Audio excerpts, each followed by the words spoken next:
Hey, it's Maddie, and I've been a little MIA the last month because I've been busy preparing for the rest of my life. For those who don't know, if you live in the United States and presumably in other countries, you have to take a test that kind of works as your entrance exam. It's either the SAT or the ACT you choose, and the colleges look at that score and decide if they want to accept you or not based on one single number and maybe not really getting to know you as a person.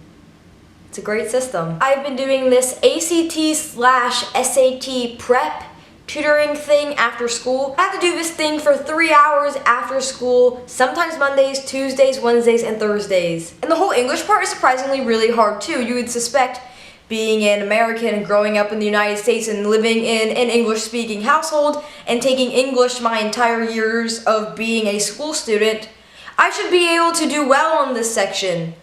No. And this is stuff I'm supposed to know that I was taught in probably 4th grade, but for some reason I couldn't tell you what an adverb is. Do you see what I'm getting at? I'm speaking English right now. There's probably an adverb. Actually, I don't think I'm using any adverbs. I'm gonna fail this test. And because I'm spending a lot more of my life and I would like to be in this tutoring facility, a lot of weird things have happened that I thought I would share with you that I don't know what to do with. I think we'll start with one particular incident. Part of their program for success and achievement is that you take a practice SAT test, and these are important because they will tell you basically how you'll do when you actually take the test. So they're meant to be taken very seriously.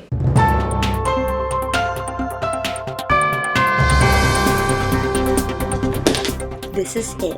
This is the best thing you've ever written. You're definitely getting into Harvard. You'll finally make your parents proud. I got a nosebleed. In the middle of the test, it's going to help me decide if it's even worth applying to colleges. And of course there are no tissues in the room, so I'm like, please help me, please.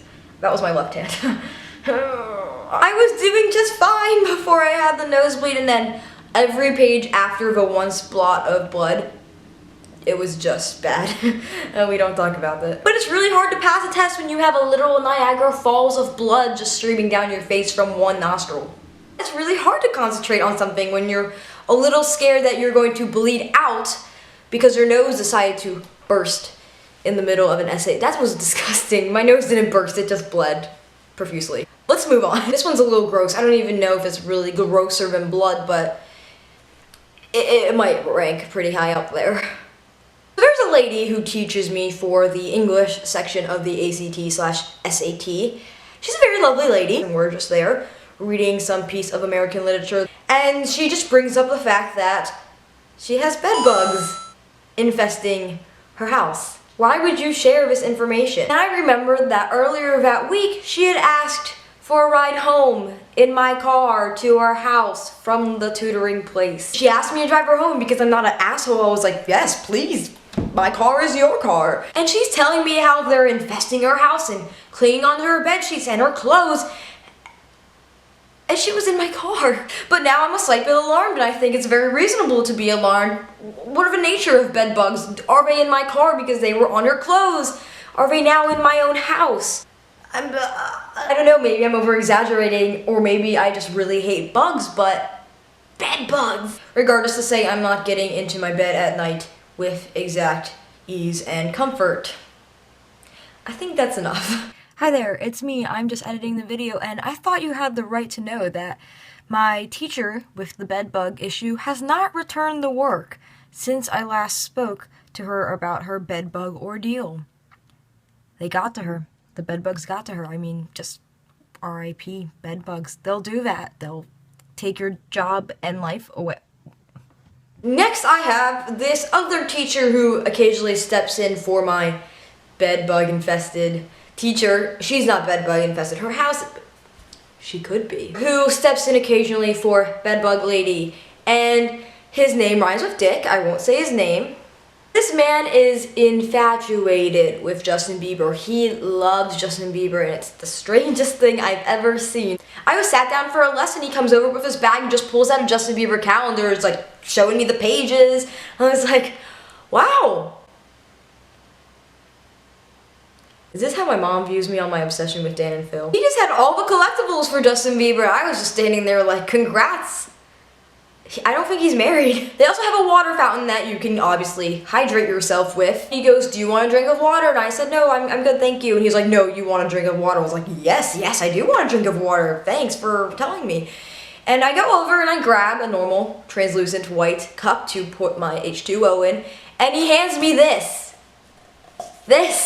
He's like, you will drink out of this. And Dick, who must not be named, was so proud of himself. He was so pleased about these cups. And I kept it. And then he gave me this stuffed animal bunny, which I thought was freaking adorable. I was like, thanks, Grandpa. This next story is kind of odd, and I don't know if it has any real significance or substance to it, but I thought I would share it anyways because I just found it really strange.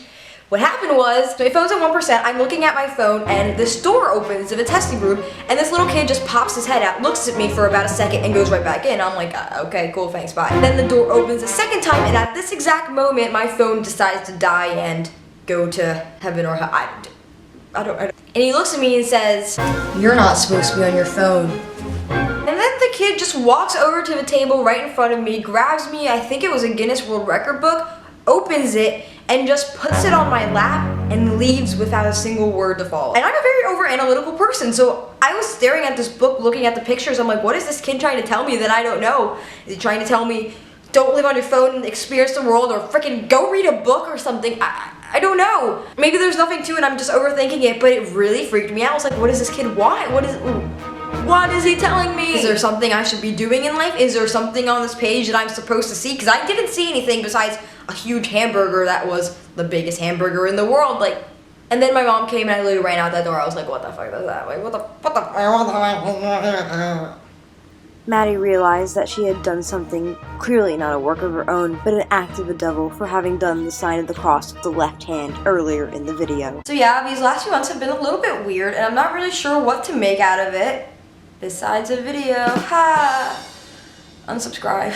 That's the hap. So if you enjoyed this video, go ahead and give it a thumbs up. Go ahead and leave me a comment and tell me if you have taken the SAT. Did it go well? Are you going to college? Are you in 5th grade? I want to know. If you want, you can also subscribe. That's a cool feature that YouTube has created. Somewhere on this page while I do this little Slender Man dance, there is a subscribe button that will open to a new page. You can go ahead and click the subscribe button and you'll be subscribed to me and you can join in on the fun. Like and subscribe and have a good life. Bye! Did you know I had a blanket down here? It's to keep me warm and fuzzy.